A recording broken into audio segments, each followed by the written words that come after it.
اللہ تعالیٰ فرماتا وَلَا تَمُوتُنَّ إِلَّا وَأَنْتُمْ مُسْلِمُونَ، ہرگز ہرگز تم نہ مرو مگر مسلمان بن کے مرو۔ اللہ فرماتا مرو تو مسلمان بن کے مرو۔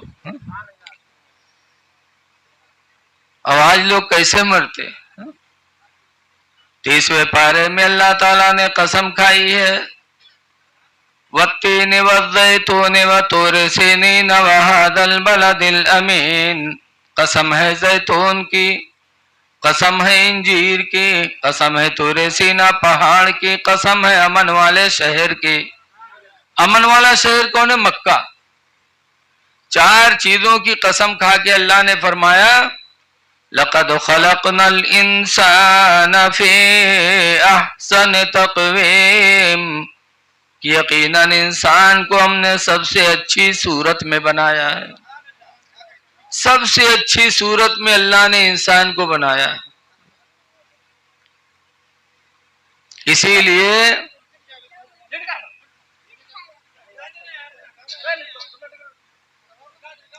بیٹھے دو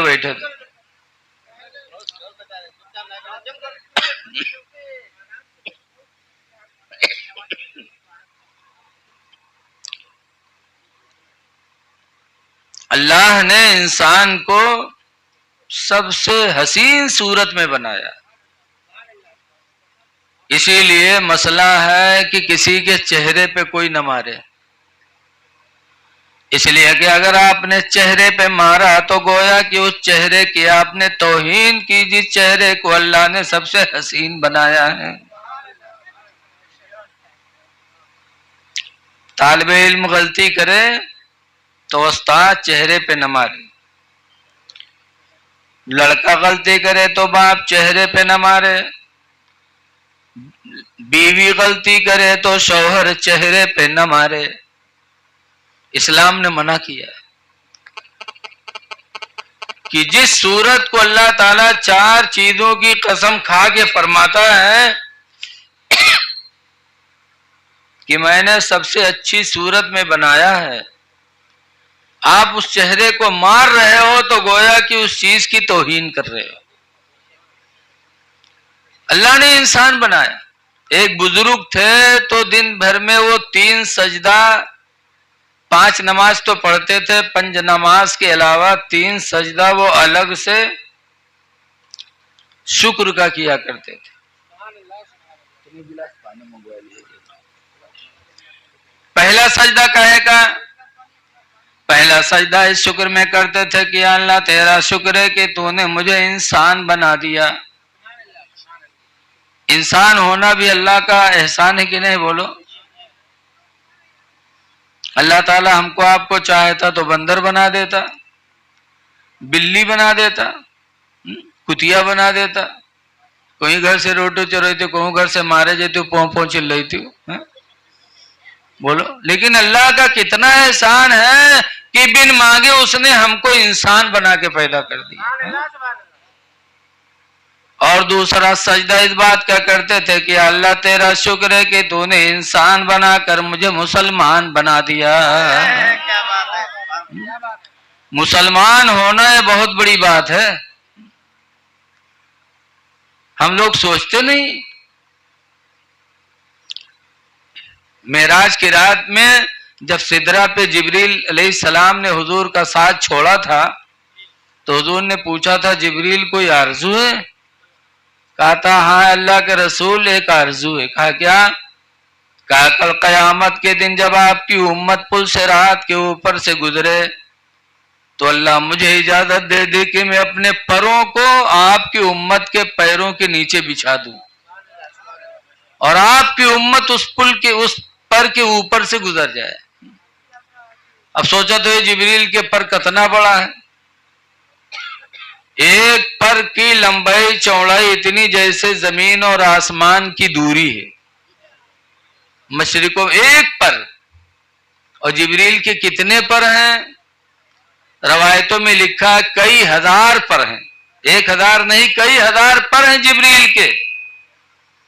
امت محمدیہ کے پیر کے نیچے جبریل جیسے نوری فرشتہ رسولوں کے سردار، فرشتوں میں جو رسول ہیں ان کے سردار ہیں جبریل، وہ پر بچھانے کے لیے تمنا کر رہے ہیں ہمارے آپ کے پیر کے نیچے، انہی پیروں سے ہم چل کر کے شراب پئیں، انہی پیروں سے چل کر ہم جوا کھیلیں، انہی پیروں سے چل کر ہم زنا کریں، انہی پیروں سے چل کر کسی بھائی کا حق چھینیں۔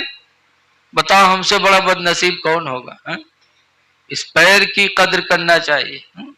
اعلیٰ حضرت ارشاد فرماتے ہیں کہ جبریل پر بچھائے تو پر کو خبر نہ ہو۔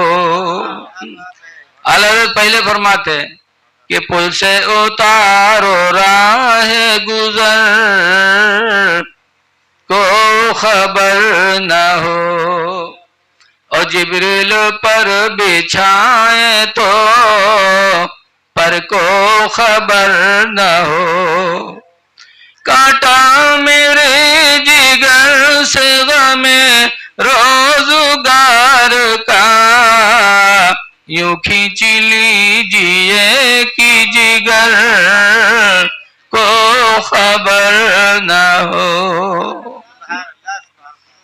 اے لوگوں، اپنا مرتبہ پہچانو کہ اللہ نے انسان بنا کر مسلمان بنا دیا، لیکن آج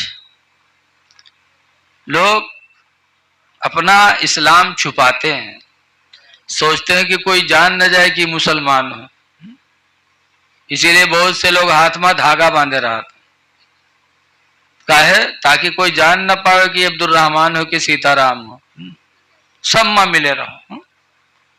اب تو دھاگا چھوڑ کے ہاتھ میں کڑا پہنتے، کڑا عورتیں پہنتی تھیں کب؟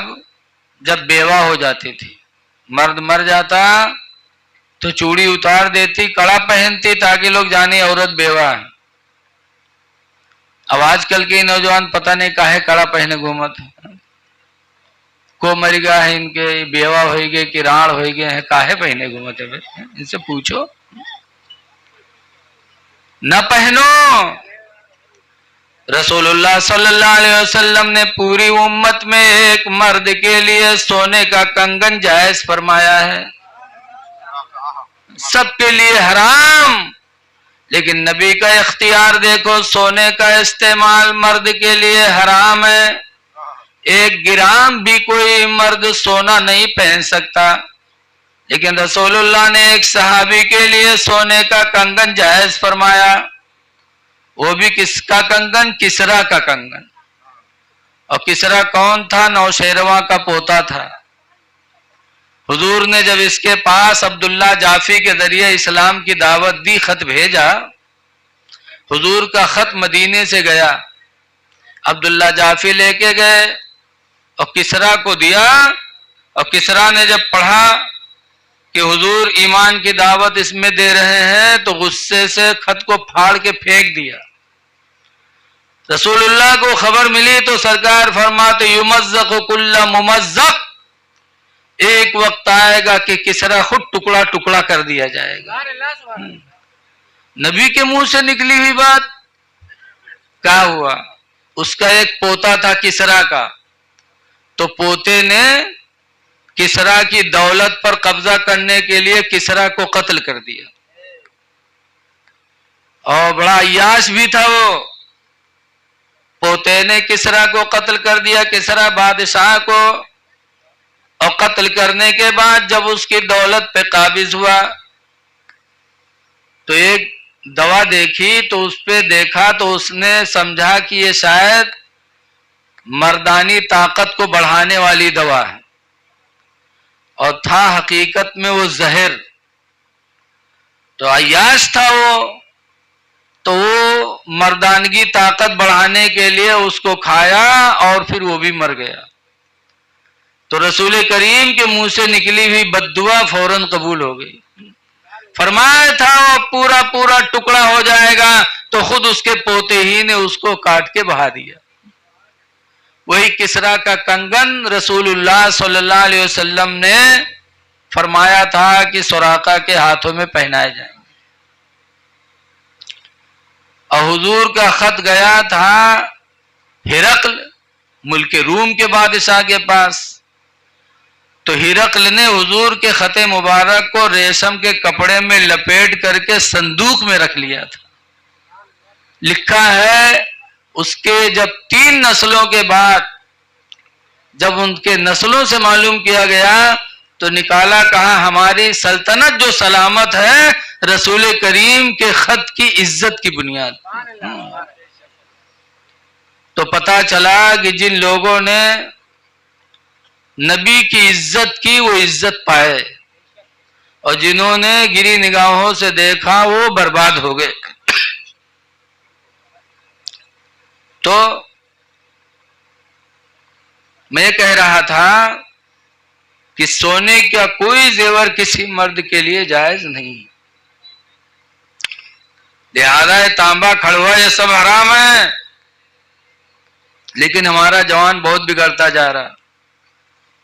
ایک دن گئے گونڈا تقریر کرنے کے لیے، تو ایک لونڈا آیا مجھے موٹر سائیکل پر بٹھانے کے لیے، جیسے آج سلمان گئے تھے ہم کو بٹھا کے لائے، ایسے ہی لونڈا گیا بٹھانے کے لیے۔ جب ہم پیچھے بیٹھے تو کہ دونوں کانے میں نظر پڑی تو کہ دونوں کان میں بھرکی ٹنگی ایسے، تو ہم پکڑے ہم کے نیو کا پہنے رے، تو کہا تیرے مولانا صاحب بمبئی کے رہا تو سوک لگ رہا ہے چھدائی کے پہن لی ہرا ہے۔ تو ہم کہا نکوا نہیں چھدا، نکو چھدا بلا کا پہن لی تھی، کہا نہیں پہنے۔ تو کہتے مولانا تم تو عجیب آدمی ہو۔ تو ہم کہا عجیب کا، ناک کان چھدانا یہ مردوں کے لیے حرام ہے، عورتوں کے لیے زینت ہے۔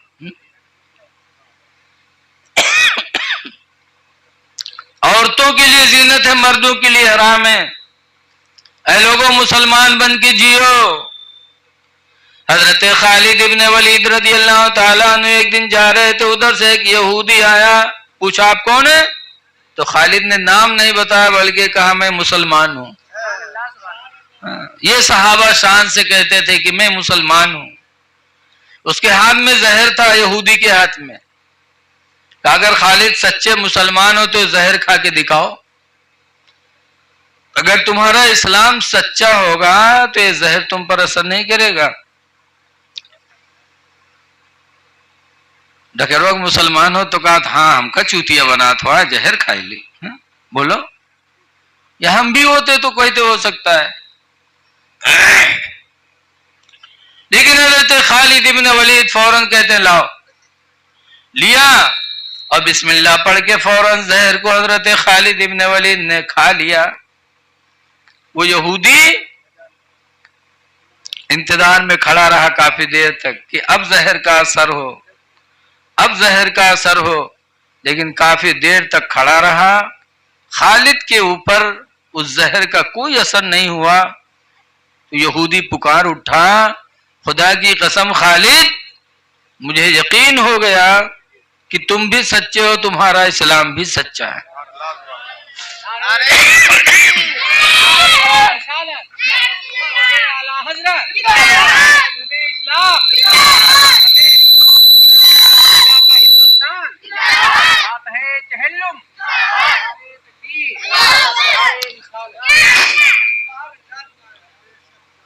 اس لیے لوگوں اللہ فرماتا ہے نہ مرو مگر مسلمان بن کے مرو۔ آج اسلام چھپا رہے ہو، چہرے پہ داڑھی نہیں رکھا رہے ہو، کس لیے؟ کہ کوئی دیکھے گا تو سمجھے گا کہ یہ مسلمان ہے۔ ارے چہرے پہ داڑھی رکھا لو، حدیث پاک میں کہ جس کے چہرے پہ داڑھی ہوگی اس کی قبر میں روشنی ہوگی۔ داڑھی قبر میں روشنی کا سہارا ہے۔ جو قبر بہت اندھیری کوٹری ہے۔ حدیث پاک میں ہے کہ ایما امرات ماتت، جو عورت مر گئی، وزوجها عنها راض، درحالے کہ اس کا شوہر اس سے راضی رہا، فدخلت الجنہ، تو نبی فرماتے وہ عورت جنت میں داخل ہوگی۔ مرنے والی مری اور شوہر راضی رہا تو حضور فرماتے ہیں اس عورت کا ٹھکانہ جنت ہے۔ میں کھانا کھا رہا تھا، روز علی بھائی پہنچے. حضرت حاجی عبدالسلام صاحب نے بتایا انہوں نے اپنی بیوی کی بہت خدمت کیا. یہ کہنے لگے پیسہ کچھ بھی لگ جاتا ٹھیک ہو جاتی، مجھے کچھ افسوس نہیں ہوتا. اس سے پتہ چلا کہ اپنی بیوی سے راضی تھے، ہیں راضی الحمدللہ. تو اس حدیث کی روشنی میں اللہ تعالیٰ بخشنے والا ہے. نبی فرماتے ہیں اس عورت کا ٹھکانہ جنت. لیکن آج اٹھتا ہے اپنے شوہروں کو خوش کرنا نہیں چاہتی.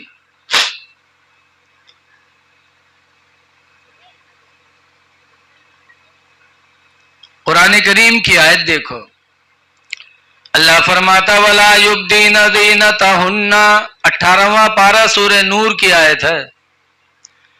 اللہ فرماتا وَلَا يُبْدِينَ زِينَتَهُنَّ کہ عورتیں اپنا بناؤ سنوار کسی کو نہ دکھائیں، إِلَّا لِبُعُولَتِهِنَّ مگر اپنے شوہروں کو. کہ عورت اپنا بناؤ سنوار اپنے شوہر کو دکھائے. او آبائہن یا اپنے باپ کو دکھائے. او آبائی بعولتہن یا اپنے سسر کے دکھائے. شوہر کو اس لیے دکھائے کہ تاکہ شوہر خوش ہو کہ اللہ تعالیٰ نے مجھے حسین و جمیل بیوی عطا فرمایا. باپ کے سامنے بناؤ سنوار کر کے رہے تاکہ باپ بھی خوش ہو کہ اللہ تعالیٰ نے مجھے خوبصورت لڑکی عطا فرمائی. اور سسر کے سامنے بھی بناؤ سنوار کر کے رہے تاکہ سسر بھی خوش ہو کہ اللہ تعالیٰ نے ہمارے گھر میں ایسی بہو بھیجی جس کی وجہ سے میرا گھر مثل جنت بنا ہوا ہے. لیکن آج کل کی ہماری عورتیں ماں بہنیں بناؤ سنوار گھر میں نہیں کریں گی. کب کری ہیں؟ جب کہوں بیہائم جئی ہیں تب، یا کہوں میلہ دیکھے جئی ہیں تب. میلہ میں شادی میں بناؤ سنوار کر کے ہماری ماں بہنوں تم کس کو دکھانے جاتی ہے؟ قرآن کہتا ہے شوہر کے سامنے بناؤ سنوار کرو، سسر کے سامنے بناؤ سنوار کرو، یا اپنے باپ کے سامنے بناؤ سنوار کرو. تم شادی میں اجنبی لوگوں کے سامنے بناؤ سنوار کر کے دکھاتی ہو. اللہ ناراض ہوتا ہے. اور پھر ہوئے کوئی سے مسکیائے کے بتیانیوں کو مردوا دیکھ لی بہویں سے لتیاوے شروع کرتے. کس سے بتیات رہے تھے؟ کس کا کاڑت رہے پلنگیاں سے. اکثر میاں بیوی میں نا اتفاقی کی وجہ یہی بنتی ہے کہ جب عورت بن سنور کے کسی سے بات کرتی، کسی کے پاس اٹھتی بیٹھتی تو آدمی کا دل گندا ہو جاتا ہے. گھر میں رہو، لیکن گھر میں رہی ہے تو کبہو نہیں کوئی بناؤ سنوار نہیں. تو کہ جی مدرسہ میں کہیں مولانا صاحب تین کچھ بنائے دو. پوچھو کہا بات کہ ہمارے یہاں گڈوا کبا کے تو ہمارے لگ نگاہ ہے نہیں اٹھا تھا. بتاؤ مہینہ نہائی ہو نا تو تمہارے لگ نگاہ اٹھی. گندے لوگوں سے اللہ بھی محبت نہیں کرتا. جب اللہ نہیں کرتا تو بندے کیسے کریں گے؟ قرآن کریم شاہد اللہ فرماتا ہے وَيُحِبُّ الْمُتَطَهِّرِينَ اللہ تعالیٰ پاک رہنے والے انسانوں سے محبت فرماتا ہے جو پاک و صاف رہتے. لوگوں سے نماز کے لیے کہو تو کہتے ہیں ارے ہم پاک صاف نہیں ہیں. ارے نماز الگ ہے، پاک و صاف رہنا ایک الگ چیز ہے. تم ہر وقت پاک و صاف رہو، خدا جانے کس وقت بلاوا آ جائے، کس وقت موت آ جائے تم کہتے ہو پاک نہیں ہے. نماز پڑھیں گے تب پاک ہوں گے. نماز کے لیے تو پاک ہونا شرط ہے، لیکن زندہ رہنے کے لیے بھی پاک ہونا ضروری ہے. اللہ تعالیٰ کے نبی فرماتے ہیں الطہور نصف الایمان پاک رہنا آدھا ایمان ہے. آدھا ایمان تو صرف پاکی میں ہے. خدا جانے کس وقت بلاوا آ جائے پتہ نہیں ہے، اس لیے جاؤ دنیا سے تو مسلمان بن کے جاؤ.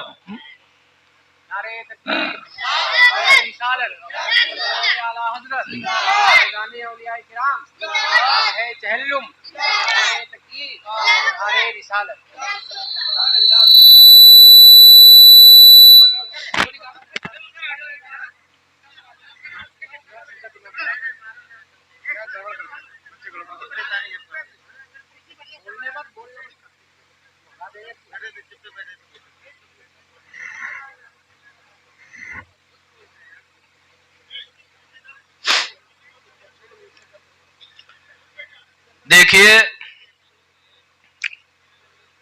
آج انہوں نے یہ ایصال ثواب کی محفل رکھی ہے. حدیث پاک میں ہے، حضرت عبداللہ بن عباس رضی اللہ عنہ فرماتے ہیں کہ مردہ قبر میں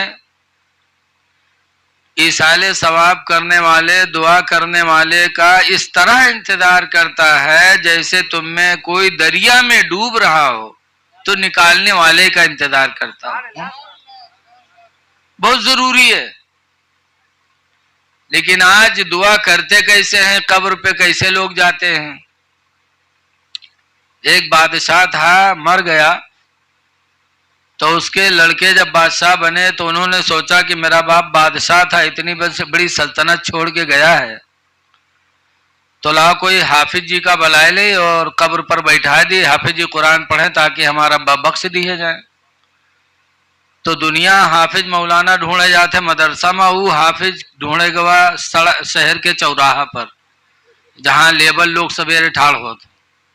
وہاں گوا ایک غریب آدمی بیچارہ داڑھی واڑی رکھا ہے، کرتا پائجامہ ٹوپی پہنے مزدوری کے لیے کھڑا تھا. بادشاہ کے لونڈا پہنچا تو دیکھ جانس کی حافظ جی ہوئی ہیں، تو کہا کہ حافظ جی السلام علیکم. وعلیکم السلام. کہیں حافظ جی ہمارا ابا ختم ہو گئے، قبر پر قرآن پڑھ کے پڑھ دے ہو. تو پڑھے وڑے نہیں رہے لیکن کہیں ہاں ہوئی جی. تو کہیں کا لے ہو، کہیں کا دے ہو، کہیں 300 روپیہ مہینہ دے بے، کھانا دے بے، کپڑا دے بے. ایک زمانہ تھا اس غربت کا، 300 بہت تھے اس زمانے میں. تو کہیں ٹھیک ہے چلو، پڑھے وڑے رہے نہیں. جب ہوا لے کے گا بادشاہ لونڈا قبر پر بیٹھے سو قرآن شریف دیہس کہ پڑھو. وہ چلا ہوا تو قرآن شریف کھولی سو پڑھا بھی نہیں تھا، اللہ کو ڈر بھی رہا تھا. تو کہا یا اللہ ہم کچھ نہیں جانے تھے، یا اللہ ہم کچھ نہیں جانے تھے، یا اللہ ہم کچھ نہیں جانے تھے. یہی بیٹھ کہا ہے، وہ پڑھے رہے نہیں. خبر پھیلی کہ فلاں آدمی بادشاہ کے قبر پہ قرآن پڑھنے کی نوکری پائے گا. تو کہ بھائی وہ سوچیں 3-4 بھائی رہے تو بھائی وہ سوچیں نہ یہ پڑھے نہیں رہا بڑکا ہوا تک ہوا نوکری کس کے پائے گا. اور سب داڑھی رکھائے رہے، اسلامی گھرانہ تھا. تو مجھل کو چلا گوا، جان گیا کہ پڑھے لکھے رہے نہیں، ٹوپی اور داڑھی کی وجہ سے پائس ہے، تو ہم چلے جائی. وہ صبح گوا بادشاہ کے لونڈا رات میں سوچس کہ ایک حافظ جی اور لے جی بیٹھائے تاکہ ایک سریحانے سے بڑھے، ایک پیتانے سے بڑھے تو ہمارے ابا جلدی بخش دیے جائے. تو پھر سویرے دوسر حافظ کی تلاش میں چوراہے گوا تو وہاں مجھل کا بھائی بہو کے مل گا. سلام کی اس کے حافظ جی قرآن پڑھے کے قبر پر پڑھ دے ہو، کہیں ہاں پڑھ دے. سوچس نہ بڑکوا پڑھے نہ ہم پڑھے، جونو کہی تو ہم کہی. تو لے کے گا قبر پر قرآن بیٹھے، قرآن دے کے بیٹھائے دے کہ پڑھو چلا ہوا. تو مجھل کا سوچے کہ جو بڑکوا کا ہے وہ ہم کہی. تو بڑکوا کہا یا اللہ ہم کچھ نہیں جانے تھے، یا اللہ ہم کچھ نہیں جانے تھے. تو مجھل کا کہا یا اللہ جیسے ہو ویسے ہم، یا اللہ جیسے ہو ویسے ہم. اب بتاؤ بیٹھائے گیا ہے قرآن پڑھے کھاتی دجال اور بیٹھ یہی بک گئے. رات میں پھر یہ خبر پھیلی کہ مجھل کا نوکری پائے گا. تو سنجھل کو سوچس کہ یار پڑھے لکھے ایک کو بھائی نہ رہے، سب نوکری کیسے پائے گے. تو وہ سویرے گوا رات میں بادشاہ لڑکا سوچس کہ ایک حافظ جی اور بلائے لے تو اور جلدی ہمارا ابا بخشے جائیں. پھر گوا چوراہے پر تو سنجھل کا مل گا. سلام کہیں کہ حافظ جی قبر پر قرآن پڑھے کے پڑھ دے ہو، کہیں ہاں ہو جی ہے. تو کہیں چلو لے کے گئے قبر پر بیٹھے قرآن شریف دیں کہیں پڑھو. چلا ہوا وہ تو سوچن کہ جو ہمارے بھائی کہیں ہیں وہی ہم کہیں پہ. تو جب دیکھے اس کی بڑکوا کہا تو یا اللہ ہم کچھ نہیں جانے تھے، اور مجھل کا کہا تو یا اللہ جیسے ہو تیسے ہم. تو سنجھل کا کہا لگ یا اللہ یہ اندھی نگری کب تک نہیں بھی. یا اللہ اندھی نگری کب تک نبھی، یعنی بیٹھائے گئے ہیں قرآن پڑھے خاطر اور معاملہ یہ دوسرے ہے، تو کہے لگ یا اللہ یہ اندھی نگری کب تک نبھی، یا اللہ یہ اندھی نگری کب تک نبھی۔ تو رات میں بادشاہ نے سوچا لڑکے نے کہ ایک حافظ جی اور مل جاتے تو چاروں کونے پہ یہاں ہو جاتے تو ہمارا ابا کام جلدی ختم ہو جائے۔ تو پہنچا صبح، اللہ کی مرضی کی اس کا چھوٹا بھائی وہ بھی پہنچ گیا، تو بادشاہ نے اس کو بھی بلایا۔ بادشاہ کا لڑکا گیا، کہا حافظ جی قرآن پڑھ دو، کہیں نہ بھائی جی کہا دے کہیں 300 روپیہ مہینہ کھانا، کہیں ٹھیک ہے چلو۔ وہ سوچ اس کی جو بھائی کہیں تو نمو کہی گئے، جب وہ لے کے گئے وہ کا قبر پر قرآن دے کے چلے آئے تو سوچس کی جو ہمار بھائی کہا وہ کا ہمو کہی۔ جب سنی سی بات کی بڑکوا کہا اللہ ہم کچھ نہیں جانے تھے، منزل کا کہا اللہ جیسے ہوئے تیسے ہم، اور سنجل کا کہا اللہ یہ اندھی نگری کب تک نبھی۔ تو چھٹکوا کہلا کھولے قرآن کہتے جب تک نبھی تب تک کھاپ، جب پول پھلی تب گھر کا جا، یا اللہ جب تک نبھی تب تک کھاپ، جب پول پھلی تب گھر کا جا۔ ایسے ایسے دجال قرآن پہ جائیں گے تو قرآن پڑھنے والے ایسے دجال جب قبر پہ جائیں گے تو قبر والے کا کیا فائدہ ہوگا۔ ابھی میں حاجی تعلق خان صاحب کو ایک ویڈیو دکھا رہا تھا، ایک گورنمنٹ کا آدمی انٹرویو لینے گیا ایک درگاہ پہ، تو ایک بوڑھے میاں داڑھی رکھا ہے، کرتا ٹوپی سب پہنے ہیں، تو وہ جب انٹرویو لے گیا تو کہا بھائی یہ کیا ہے، کہیں درگاہ شریف ہے، کہیں یہاں آپ لوگ کہیں نہیں تو کہیں ہم یہاں کے خادم ہیں۔ بڈھے نے کہا، تو کہا کہ یہاں لوگ آتے ہیں لوگوں کا بھلا ہوتا ہے، تو بڈھے نے کہا کہ نیک بد چور بدکار زانی شرابی جتنے آتے ہیں سب کا بھلا ہوتا ہے۔ تو کہنا آپ کیا کرتے ہو، تو کہا میں فاتحہ پڑھتا ہوں۔ کہیں فاتحہ پڑھتے ہو تب تو تم کو دین کے بارے میں بہت معلومات ہوگی۔ کہیں ہاں بہت معلوم ہے، جو چاہو پوچھو۔ تو انٹرویو لینے والے نے بڈھے سے کہا جو خادم رہا ہے مزار کے، کہیں نماز پڑھتے ہوں گے آپ نا؟ کہیں ہاں نمازوں پڑھی تھے۔ تو کہیں میں پیش کیا، کہا ذرا سنا سناؤ، تو بڑھوا سڑبڑان کہتے سنا، کہیں ہاں سنا سنا، کہیں سنا کا ہو، کہیں سبحانک اللہم و بحمدک سنا، تو اٹھے بیٹھے لگے کہیں سناؤ نا، سنا سناؤ، تو کہتے بھائی اس وقت مجھے کچھ چکر آنے لگا، اتنے گولی بول دیا ہوں تمہارے سامنے، مجھے چکر آنے لگا ہے، اور دو اسے سنو۔ دوسرا مجاور اس سے کہیں، تو اس نے کہا سنا کیا چیز ہوتا ہے؟ کہا سنا نہیں یاد ہے، کیا کیا ہوتا ہے؟ پھر بڈھے سے کہا ذرا کلمہ سناؤ، پہلا کلمہ۔ تو پھر بڈھا کہتا ہے کہہ دیا مجھے چکر آ رہا ہے، مجھے بار بار چھیڑ رہے ہو۔ ساری بات اچھی اچھی کرتا، جب کہا کلمہ سنا تو کہتے چکر آتا ہے، سنا پڑھو تو کہتے چکر آتا ہے۔ ایسے ایسے مداروں پہ پڑے رہتے ہیں نالائق کہ اسلام کی بدنامی کراتے ہو، خود تو برباد ہیں۔ بتاؤ، بوڑھے ہو گئے اور سنا نہیں یاد ہے، بوڑھے ہو گئے کلمہ طیبہ نہیں یاد ہے، چہرے پہ داڑھی ہے ٹوپی ہے، عمر 70 سال کی ہو گئی اور کلمہ طیبہ منہ پہ نہیں جاری ہو رہا ہے۔ اس لیے لوگوں اللہ کو ڈرو، خدا جانے کس وقت بلاوا آ جائے تو تیاری کرو۔ حضرت عمر فاروق اعظم رضی اللہ تعالیٰ عنہ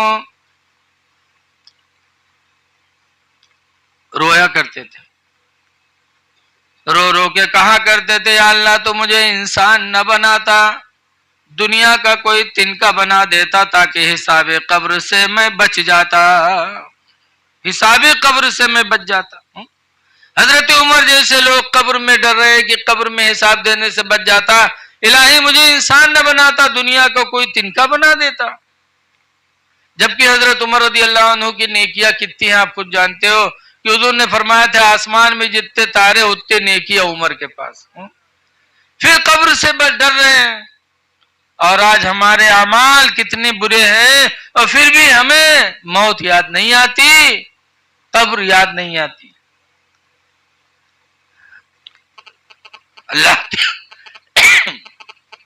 اللہ کے رسول صلی اللہ علیہ وسلم فرماتے زور القبور، اے لوگوں قبروں کی زیارت کیا کرو، لِأَنَّهَا تُذَكِّرُ الْآخِرَةَ، اس لیے کہ قبر کی زیارت تم کو موت کو یاد دلاتی رہے گی۔ قبروں پہ جاؤ گے تو مرنا یاد آئے گا، موت یاد آئے گی، اور جب موت یاد آئے گی تو گناہوں سے بچنے کا جذبہ بیدار ہوگا۔ اسی لیے قبروں پہ جایا جاتا ہے۔ خوش نصیب ہو انسان جو اپنے اہل و عیال کی قبروں پہ حاضری دیتا ہے۔ حضور فرماتے ہیں من زار قبر ابویہ فی کل یوم جمعہ، جس نے ہر جمعہ کو اپنے ماں باپ کی قبر کی زیارت کی، فغفر له ما تقدم من ذنب وما تأخر، تو اس کی وجہ سے اس کے اگلے پچھلے گناہ بخش دیے جائیں گے۔ قبروں پہ جایا کرو۔ تو میں حدیث پاک پڑھا تھا ایما امرات ماتت زوجها وعنها راض، کہ جو مرنے والی عورت مری اور اس کا شوہر اس سے راضی رہا، فدخلت الجنہ، تو عورت جنت میں جائے گی۔ لہذا میری ماں بہنوں، وہ اعمال کرو کہ جب تم دنیا سے جاؤ تو تمہارے شوہر تم سے راضی رہیں۔ شوہروں کو راضی کرنے کی کوشش کرو۔ حدیث پاک میں ہے کہ سب سے اچھی عورت وہ ہے کہ جس کو مرد ایک نگاہ دیکھ لے تو اس کی ساری تھکاوٹ ختم ہو جائے، ساری تکلیف دور ہو جائے۔ لیکن آج کل کی عورتیں پڑھی لکھی ہیں نہیں، صبح اٹھی ہیں تو اپنے آدمی کے یہاں باسی کھوائی کے پٹھے دے گنا کاٹے، تو کہ بعد میں اپنا کے یہاں تازہ کھانا بنائی ہے کھائی ہیں، تو کہ محلم گھوم گھوم پنچایت کری ہیں، ہنسی ہیں کلی ہیں، اور جب سنیے شام ہوئی جنیے کہ ہمارا آدمی آوت ہے، بس مکھ پتہ نہ پھلا گھر میں بیٹھ جائیں۔ اب وہ آدمی ایسے شام کے تو نراحت عرصہ نہ ابک دیکھی نہ امک دیکھی، جس کے بارے میں لکھا ہے جس نے ماں باپ کو ایک نگاہ دیکھ لیا رحمت سے، ایک نگاہ رحمت کی ڈالی، تو اللہ تعالی لکھا ہے کتب اللہ لہ حج مبرورا، اللہ تعالیٰ اس کو ایک حج مقبول کا ثواب عطا فرما دیتا ہے۔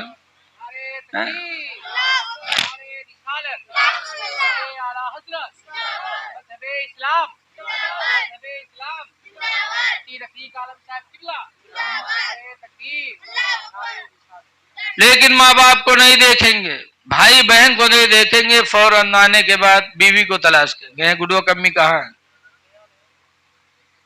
نئے پہن تو گھر میں گھسے ہوا گئے تو دیکھیں منہ پھولا ہے۔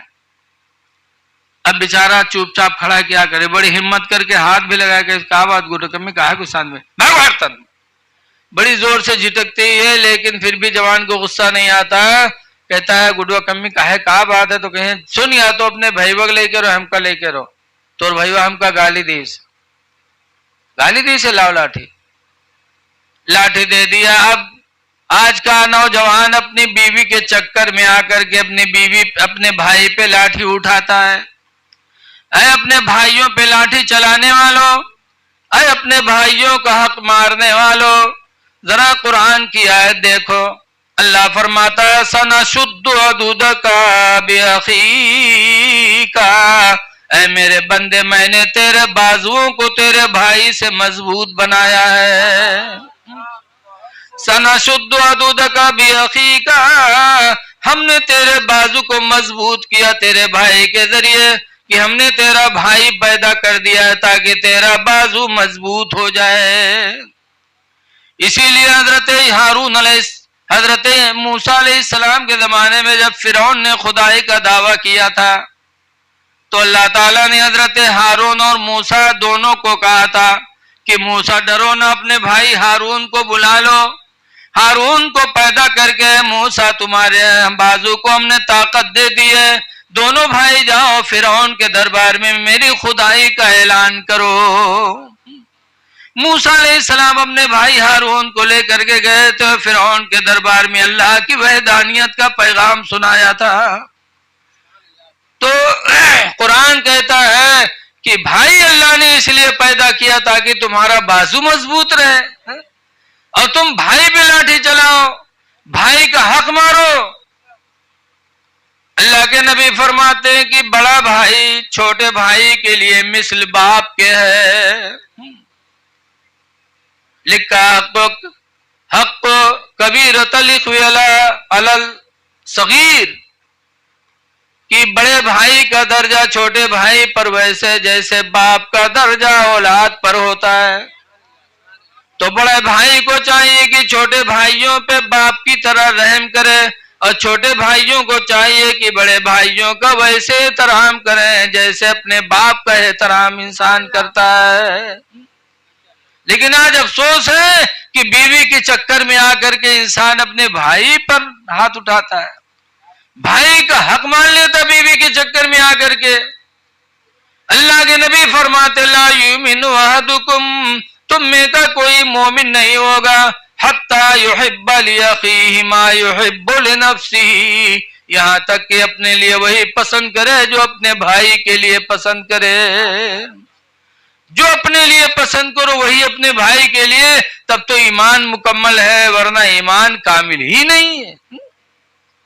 لیکن آج افسوس ہے کہ ہم میں تم میں تعلیم نہیں. تعلیم کے نہ ہونے کی بنیاد پر آج شوہر بیوی کے حقوق کو ادا نہیں کرتا. شوہر سمجھتا ہے کہ بیوی پر ہمارا احسان ہے.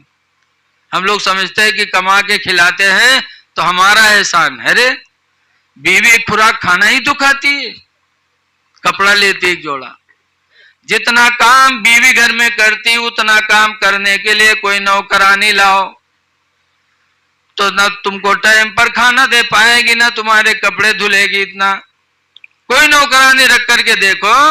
اس زمانے میں بیوی جو شوہر کے کام کو انجام دیتی ہے, اگر کوئی 10,000 روپیہ مہینہ بھی کسی عورت کو رکھے تو وہ کام ادا نہیں کرے گی. بیوی کا احسان مرد پر ہے, مرد کا احسان بیوی پر نہیں ہے. حضرت عمر فاروق اعظم رضی اللہ تعالیٰ عنہ فرماتے ہیں کہ بیوی کا پہلا احسان تو شوہر کے اوپر یہ ہے کہ بیوی شوہر کے لیے اپنے ماں باپ بھائی بہن پورا دیار چھوڑ کے چلی جاتی ہے. اچھا یہ بتاؤ, اگر کوئی لڑکے والا پہلن بتا دے کہ ہم تمہارے لڑکا کے ساتھ بند بٹیا کرا وہ تمہارے لڑکا کی راہ نہ دے اپنے وہاں بسائی بے, تو بولو کوئی باپ تیار ہوتا ہے؟ بولو نہیں تیار ہوتا ہے کہ ہماری اولاد اور تم لے جاؤ گے. لیکن وہ لڑکی بھی کسی کی اولاد ہوتی ہے, لیکن وہ لڑکی بیوی اپنے شوہر کے لیے اپنے پورے جد دیار کو چھوڑ دیتی ہے. حضرت عمر فرماتے پہلا احسان ہے. دوسرا احسان یہ ہے کہ بیوی کی وجہ سے ہماری نگاہیں گناہوں سے بچتی ہیں. سب سے بڑا احسان کہ عورتوں کی وجہ سے ہم اور آپ زنا سے بچ جاتے ہیں. اور تیسرا احسان عورتوں کا مرد پر یہ ہے کہ عورت 9 مہینہ تک اپنے پیٹ میں اپنے شوہر کی امانت کو محفوظ رکھتی ہے. اور چوتھا احسان یہ ہے کہ بچہ پیدا ہونے کے بعد بیوی تمہارے اولاد کو 2 سال تک مفت کا دودھ پلاتی ہے. حضور پیدا ہوئے تھے تو دودھ پلانے کے لیے حلیمہ لے کے گئی تھی, اور حلیمہ پیسہ پاتی تھی تب دودھ پلاتی تھی. بولو اس زمانے میں دودھ پلانے کے لیے دائیاں رکھی جاتی تھی. آج دائیوں سے آپ لوگ فرصت پا گئے ہو, ہم اور آپ فرصت پا گئے. آج بچے کو دودھ پلانے کے لیے کوئی دائی نہیں بلائی جاتی بلکہ بیوی ہی پلاتی. یہ کتنا بڑا احسان ہے بیوی کا. اور 5واں احسان یہ ہے کہ عورتوں ہی کی وجہ سے اللہ تعالی ہمیں تمہیں اولادیں عطا فرماتا ہے.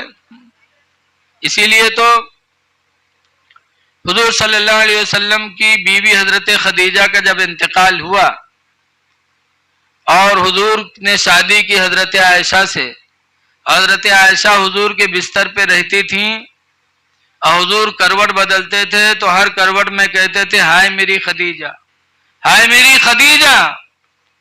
تو حضرت عائشہ نے کہا تھا کہ میں جوان ہوں, آپ بڑھیا کو یاد کرتے رہتے ہیں, جب دیکھو تب کہتے ہائے خدیجہ ہائے خدیجہ. تو حضور فرماتے ہیں میں خدیجہ کو نہیں بھلا سکتا, اس لیے کہ خدیجہ کا سب سے بڑا احسان یہ ہے کہ خدیجہ کے پیٹ سے اللہ نے ہمیں اولاد عطا فرمائی ہے. یہ اللہ کے رسول نے فرمایا تھا کہ سب سے بڑا احسان یہ ہے میری بیوی خدیجہ کی کہ اللہ نے اس کے پیٹ سے ہمیں اولاد عطا فرمائی. تو بیویوں کا سب سے بڑا احسان یہ ہے کہ ان کی وجہ سے ہمیں تمہیں اللہ تعالیٰ اولاد عطا فرماتا ہے. تو بیویوں کا احسان مانو. اس لیے خوش نصیب وہ انسان جو اپنی بیوی کے حقوق کو کما حق ادا کرتا ہے. اور خوش نصیب بیوی بھی وہ ہے جو شوہر کے حقوق کو ادا کرتی. لیکن آج کچھ ظالم ایسے ہیں جو بیویوں کے ساتھ ظلم کرتے ہیں, مارتے ہیں, پیٹتے ہیں. اگر نہ مارے تو محلہ والے بدنام کر رہتے ہیں. کچھ ماں باپ محلم گھوم گھوم کا کہتے ہیں ہمارے لڑکوا تو نوکر ہوئے گا, غلام ہوئے گا, اوکے تو اللہ جانے ہو کے نگاہیں نہیں اٹھاتے, پتہ نہیں گئی تھے آؤت کون گھٹی پی آئی دی سے بورا ہوئے گا ہمارے لڑکوا. ارے مارے نہ تو بورا ہوئے گا. عورت کا احسان بہت ہے. اس لیے عورتوں کو مارنا نہیں چاہیے, نہ طلاق دینا چاہیے, نہ مارنا چاہیے, نہ ایسی بولیاں بولنا چاہیے جس سے عورت کو تکلیف پہنچے. آج کل ہم لوگ غصے تھے تو عورت کا چھوڑ کے عورت کے خاندان کا نہالا جاتا. لیکن ایک عورت کا کتنا احسان ہے شوہر پر, لیکن اس کے باوجود لوگ احساس نہیں کرتے, مارتے, ظلم کرتے. حضرت مولانا عبد المصطفیٰ اعظمی علیہ الرحمہ اپنی کتاب حقانی میں لکھتے ہیں کہ ایک آدمی رہا جو اپنی بیوی کا بہت مارے, روزانہ مارے, یہاں تک کہ مارتے مارتے اس کا نام محلہ والوں نے بیوی مار رکھ دیا, بیوی مار. لیکن پھر بھی بیچاری عورت بڑے اچھے گھرانے کی تھی. اس کے باپ نے رخصت کرتے وقت کہا تھا بیٹی شوہر کے گھر جا رہی ہو, اگر اللہ مصیبت کے دن دے گا تو صبر کرنا بیٹی, اور اگر خوشی کے دن زندگی میں آئیں گے تو بیٹی خدا کا شکر ادا کرنا. لیکن شوہر کے گھر سے قدم مرنے سے پہلے تمہارے نکلنے نہیں ہے. یہ باپ نے تعلیم دے کے بھیجی تھی. اب آج کل کے بپا پٹھو تھے, جب بٹیا روئے لگی تو کہا کہی ہیں کہے رو تھے رے, ڈرائے نا, اگر تن کو بولی تو کہ تو سارے کا آنکھیں نکال لے بے, تو کہے ڈرا تھے جا, یہ کہہ کے بھیجتے. اسی وجہ سے میاں بیوی میں نہیں جمتی. لیکن وہ لڑکی بڑے اچھے گھرانے کی تھی, مار کھاتی رہی, صبر کرتی رہی. کچھ دنوں کے بعد شوہر کے مزاج کو پرکھتے پرکھتے عورت پرکھ گئی. تو اب وہ ایسے ہی کام کرنے لگے جیسے اس کا مزاج تھا. پھر وہ دن بھی زندگی میں آئے کہ مار پیٹ کا سلسلہ بند ہو گیا. لکھا ہے حضرت نے کہ 2-4 ہفتہ گزر گئے, مار پیٹ کا معاملہ نہیں آیا, تو آدمی مار پریشان کہ ہم کس کے ماری کا. تو ایک دن گواہ مچھلی لے کے آوا تاکہ گھر میں رکھ دی تاکہ باہر بیٹھ پروگرام بناوے کہ اب جب کھائے خاطر بھلائی تب کچھ بھی سب کھائے, سب مچھلی بنائے رے. تو اگر کہیں سب بنائے ہیں تو یہ کہہ کے مر بے کہ سب کہے بنا جا رہے, آدھی رکھ دی تھی کل کا کھئی بے رے, اگر آدھی بنائی سو آدھی رکھ دی تو یہ کہہ کے مر بے کہ آدھی مچھلی کل خاطر کہے رکھ دی رے, وہ سڑ جائے کہ نہ سڑ جائے رے. بہرحال پلان باہر بناوے بیٹھ. اور بیوی نے جب کھانا بنا کے تیار کیا, بلائی کہ آگے کھانا کھا لو, تو ظالم لاٹھی لے کے گیا. سوچس کہ آج تو مرہن مارے گا. لے کے گوا بیٹھا, بیوی کھانا لے کر کے آئی تو اس نے پوچھا کہ سب مچھلی بنائے ہیں, تو سر ہلئی سے وہ اٹھائی لاٹھی کہ سب کہے بنا ڈالے, کل کا کھے میرے, آدھی کل خاطر کہے نے رکھے رے, تو بھول گئی تھی آدھی مچھلی کل کے لیے بھی میں نے رکھ دیا. ابھی سٹ ابھی کیا سب بناؤ پروگرام میں ختم ہو گیا. حضرت لکھتے ہیں کہ تھوڑی بہت مچھلی کھائی, کھانا کھایا, لیکن کھانا کیسے ہضم ہے, بناؤ پروگرام سب فیل ہو گیا. تو تھوڑا بہت کھایا, اس کے بعد بیوی نے آنگن میں بستر بچھایا. جب لیٹا, گرمی کا زمانہ تھا, تو بیوی نے سوچا میرا شوہر ہے, دن بھر میرے لیے روزی کمایا ہے, لاؤ پیر دبا دیں. وہ پیر دبانے بیٹھی, پیر دبا رہی تھی, اور وہ ظالم اسی چکر میں تھا کہ مارے کیسے.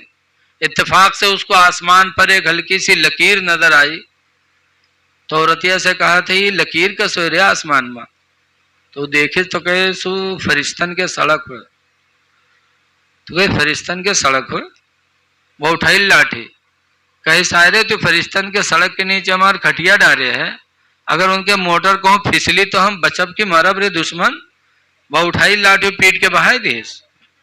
مولانا عبد المصطفیٰ اعظمی علیہ الرحمہ لکھتے ہیں کہ انسان کتنا بڑا ظالم ہے، جس بیوی کے ساتھ قرآن نے فرمایا تھا شروہن بالمعروف، اللہ فرماتا ہے لوگوں اپنی عورتوں کے ساتھ حسن سلوک کیا کرو۔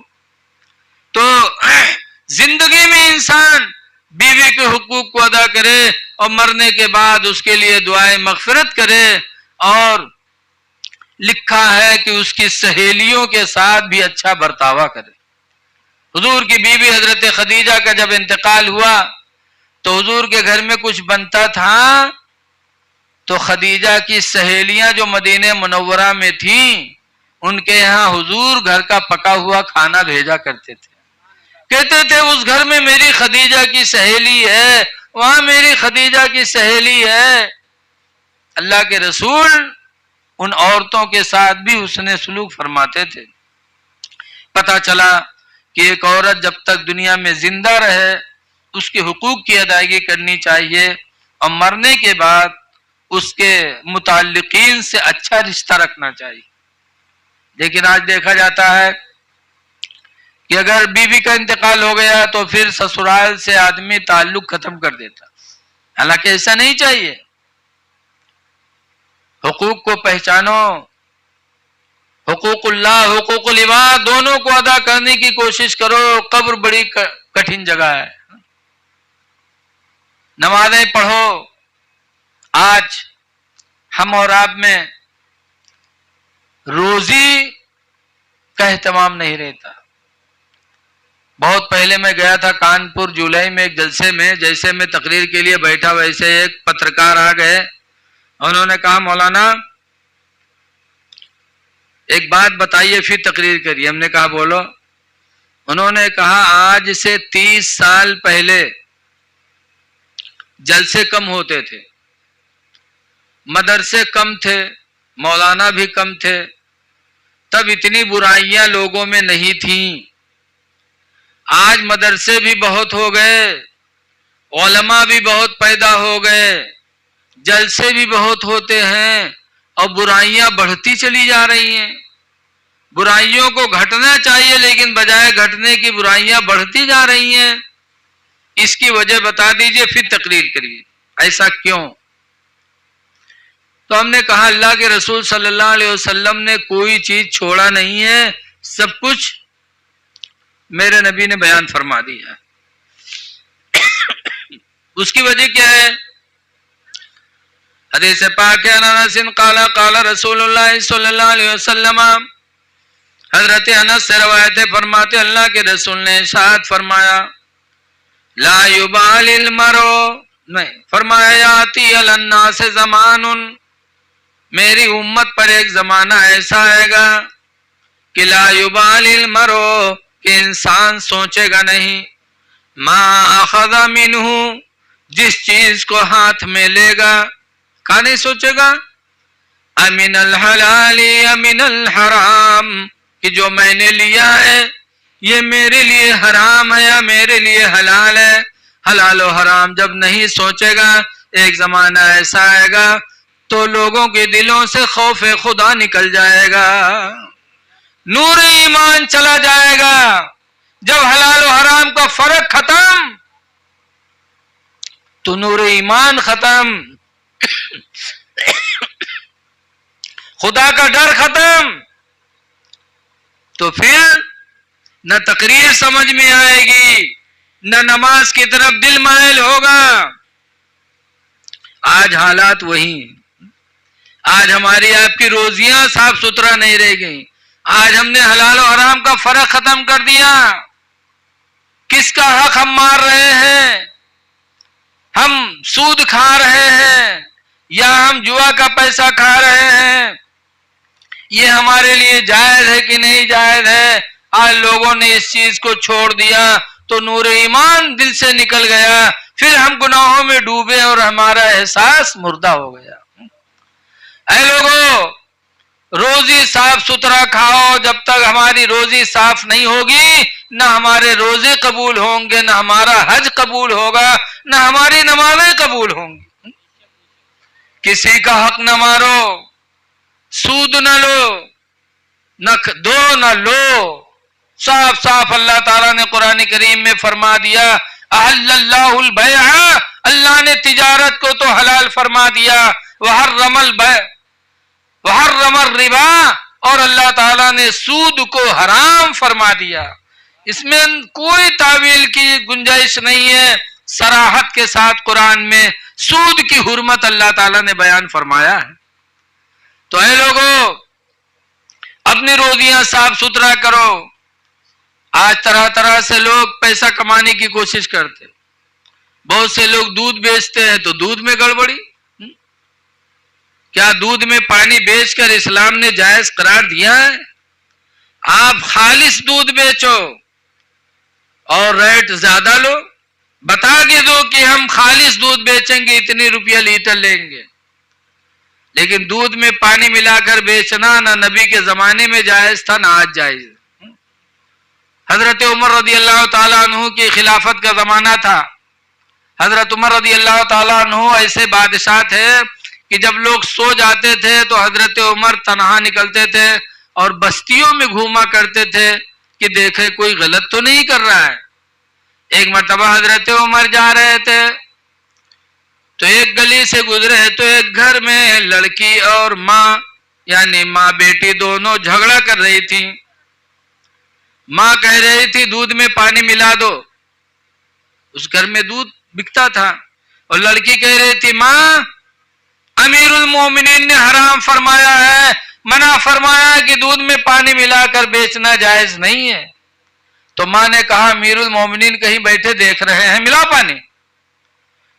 تو بٹیا نے کہا کہ ماں یہ کیسی بات ہے کہ امیر المومنین کے سامنے ہم اطاعت کا دم بھرے، فرما برداری کا، اور پیٹھ پیچھے ان کی ہم مخالفت کریں؟ اے ماں، دودھ میں پانی ملا کر بیچنا جائز نہیں ہے۔ ماں بیٹی رات میں ایسے ہی جھگڑ رہی تھی۔ حضرت عمر سنے اور آگے بڑھ گئے۔ صبح ہوئی، سپاہیوں کو بھیجا کہ فلاں گھر میں ماں بیٹی کو لے کر کے آؤ۔ سپاہی لوگ گئے، جب صبح ماں بیٹی کو لے کر کے آئے، حضرت عمر کی دربار میں حاضر کیا تو حضرت عمر فرماتے ہیں آج تم دونوں رات میں جھگڑا کیسے کر رہی تھی؟ تو ماں مجرمہ تھی اس لیے خاموش، اور جو حق پر ہوتا ہے وہ الحمدللہ بولنے میں نہیں چوکتا۔ لڑکی بولنے لگی ہے امیر المومنین یہ میری ماں ہے، میرے گھر میں دودھ بکتا ہے، رات میں کہہ رہی تھی دودھ میں پانی ملا دو، میں منع کر رہی تھی دودھ میں پانی نہ ملا، امیر المومنین نے منع فرمایا۔ تو یہ میری ماں کہتی تھی کہ کہیں امیر المومنین بیٹھے دیکھ رہے ہیں؟ حضرت عمر نے اس کی ماں سے پوچھا، تب اس کی ماں نے کہا امیر المومنین دودھ میں پانی ملاتی ہوں اس کی وجہ یہ ہے کہ میں بیوہ ہوں، میرے گھر میں روزی کمانے والا کوئی نہیں ہے، اور اس جوان لڑکی کا بھی خرچ میرے ذمے ہے۔ دودھ تھوڑا ہوتا ہے، اگر خالص دودھ بیچ لوں تو میری اور میرے بیٹی کی زندگی کا گزارا نہیں ہو پائے گا، اس لیے غربت اور پریشانی کی وجہ سے میں دودھ میں پانی ملا دیتی ہوں تاکہ زیادہ کا بک جائے کہ میری اور میری جوان بیٹی کے زندگی کا گزارا ہو جائے۔ میں بیوہ ہوں، میرے گھر میں روزی کمانے والا کوئی نہیں ہے۔ تو حضرت عمر فاروق اعظم رضی اللہ تعالیٰ عنہ نے اپنے لڑکوں کو بلایا۔ حضرت عمر کس خاندان کے تھے؟ قریش خاندان کے۔ قریش ملک عرب میں سب سے اونچا خاندان مانا جاتا تھا، اور وہ لڑکی کس خاندان کی؟ گوالین، اہرین، جان لو اہرین، اہر خاندان مسلمان تھی۔ حضرت عمر نے اپنے لڑکوں کو بلایا، لڑکوں کو بلانے کے بعد فرمایا دیکھو یہ بیوہ ہے، اس کے یہاں روزی کمانے والا کوئی نہیں ہے، اس کے ذمے اس جوان لڑکی کا خرچ بھی ہے، اس کی وجہ سے دودھ میں پانی ملا کر بیچ کر گناہگار ہوتی ہے، لہذا میرے بچوں تم میں سے جو اس سے شادی کرنا چاہے کر لے تاکہ اس کا خرچ تمہارے ذمہ آ جائے اور بیوہ عورت کے سر سے بوجھا ہلکا ہو جائے تاکہ دودھ میں پانی ملا کر نہ بیچے۔ حضرت عمر کے بیٹے ایک تیار ہوئے اور انہوں نے اس گوالین کی لڑکی سے نکاح کر لیا، قریش خاندان میں شامل کر لیا اور بیوہ عورت کا بوجھا ہلکا ہو گیا، دودھ میں پانی ملا کر بیچنے سے وہ بچ گئی۔ پتہ چلا کہ دودھ میں پانی ملا کر بیچنا یہ گویا کی دھوکہ دینا ہے، ایسی روزی ہمارے تمہارے لیے جائز نہیں ہے۔ تو جب ہماری روزی صاف ستھرا ہوگی تو انشاءاللہ تعالی ہمارے دلوں میں خوف خدا پیدا ہوگا، قبر سے بھی ہم ڈریں گے۔ لیکن آج نماز کی طرف دل نہیں مائل ہوتا۔ نماز ایک ایسی عبادت ہے کہ دنیا میں بھی انسان کو بلاؤں سے بچاتی ہے۔ ہمارا گاؤں کھنا پوروا جنگل کے دارے ہے، لکڑی کاٹت ہیں، چوری سے پکڑے جاتے ہیں، مارے جاتے ہیں، چھوڑے جاتے ہیں، پھر کاٹت ہیں۔ ایک دفعہ 3 آدمی کاٹت میں پکڑ لیے گئے تو تینوں کو یہاں پولیس پکڑ کے لے کے گئے، روپئی ڈیہا تھانے میں بند کیس۔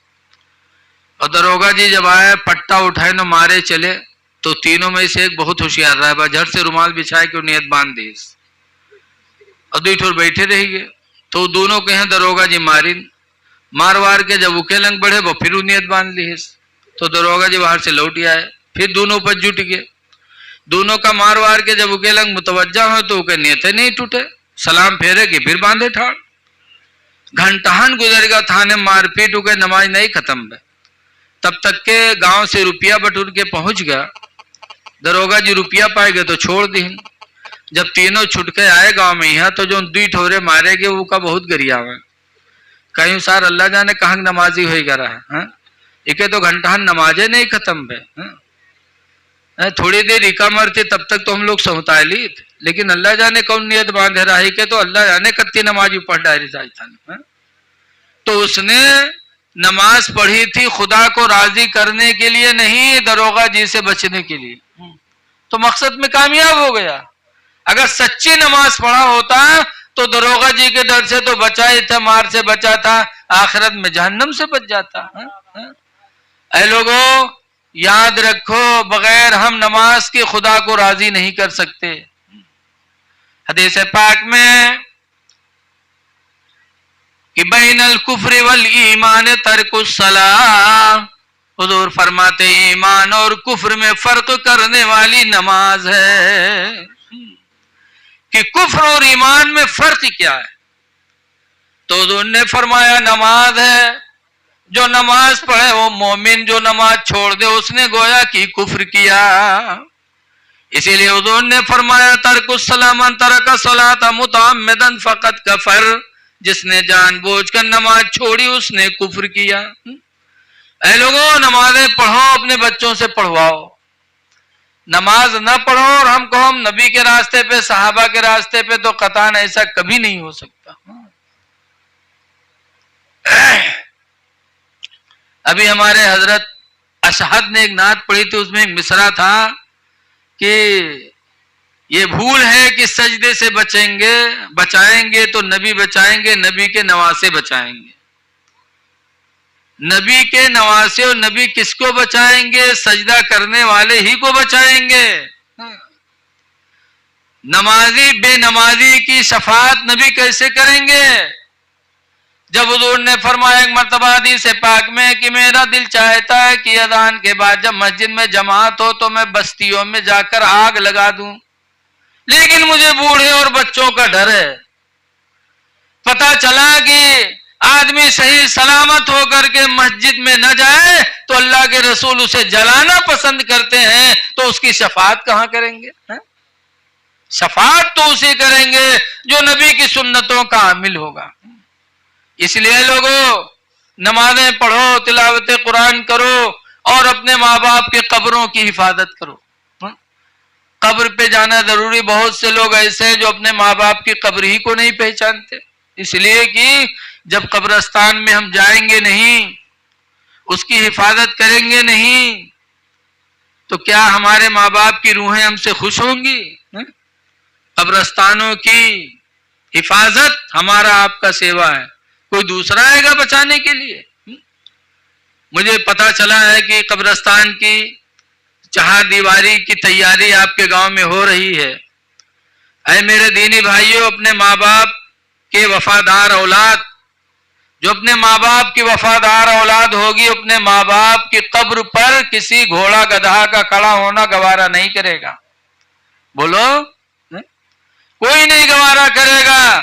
اس لیے لوگوں، اپنے آبا اجداد کی قبروں کی حفاظت کرو، اور حفاظت کے لیے اللہ دے تو اپنے ماں باپ کے طرف صدقے جاریہ کر کے ان کے روح کو خوش کرنے کے لیے آپ قبرستان کی چہار دیواری کروائیں۔ بہت جگہ گورنمنٹ نے کروا دیا، آپ کے ہاں نہیں ہوا گورنمنٹ کی طرف سے، تو کیا آپ نہیں کریں گے؟ آپ کے رہنے کے لیے آپ کے باپ نے اتنا بہترین مکان چھوڑا، آپ کے رہنے کے لیے، زندگی گزارنے کے لیے زمین چھوڑی، تو آپ کے رہنے کے لیے آپ کے ماں باپ نے بہتر مکان بنا کے دیا کہ بارش میں، گرمی میں ہماری اولاد کو تکلیف نہ ہو۔ اور ہم کیسے اولاد ہیں جو اپنے ماں باپ کی قبر کی حفاظت نہ کر سکیں؟ اس لیے لوگوں، اللہ دے تو ضرور اپنے محنت و مشقت کی کمائی قبرستان میں خرچ کر کے قبرستان کی حفاظت کے لیے اس کی چہار دیواری کا انتظام کریں۔ جہاں جہاں قبرستان کی حفاظت ہے اس قبرستان میں جاؤ تو فاتحہ پڑھو، اور دل چاہتا کہ یہی ہم لیٹ جائیں۔ بمبئی کی قبرستان دیکھ لو، بمبئی ہم جاتے ہیں جب، تو وہاں قبرستان میں جاؤ تو نکلنے کا دل نہیں چاہتا۔ ایسے ایسے پھول پودے، پانی بھی، ٹنکیاں لگی ہیں قبروں پہ، پانی بھی چھڑکاؤ ہو رہا ہے، پیڑ پودے لگے ہیں، جانے کے بعد اتنا سکون ملتا ہے کہ آنے کا دل نہیں چاہتا وہاں سے۔ اور ہمارے آپ کی قبرستان ایسی ہے کہ وہاں کھڑے ہونے کی جگہ نہیں ہے۔ کتنے افسوس کی بات ہے۔ اے لوگوں، میں آپ حضرات سے گزارش کروں گا کہ جو لوگ اس کے اغوا کار ہیں ان کی قدر کرو، اور دروازے پر آپ کے آگے آئے، آپ کے دروازے پر آئیں تو اللہ اور اس کے رسول کو راضی کرنے کے لیے، اپنے ماں باپ کی روح کو خوش کرنے کے لیے آپ زیادہ سے زیادہ ان کو چندہ دو، تاکہ یہ کام جو آپ لوگوں نے سوچا ہے وہ کام پائے تکمیل تک پہنچ جائے۔ بس اب آپ کو زیادہ جگانا مناسب نہیں ہے، چونکہ ٹھنڈک کا مہینہ ہے، اور اللہ تعالی ہم سے آپ سے نیک کام کروا لے، یہی اللہ سے دعا ہے۔ تو جس مرحومہ کی آج ایصال ثواب کے لیے محفل سجی ہے، دعا کرو کہ اللہ تعالیٰ ان کو اور ان کے ساتھ تمام مومنین کو اللہ تعالیٰ بخش دے، اور اپنے جوار رحمت میں اللہ جگہ عطا فرمائے۔ کھڑے ہو جائیے، صلاۃ و سلام پڑھ لیجیے۔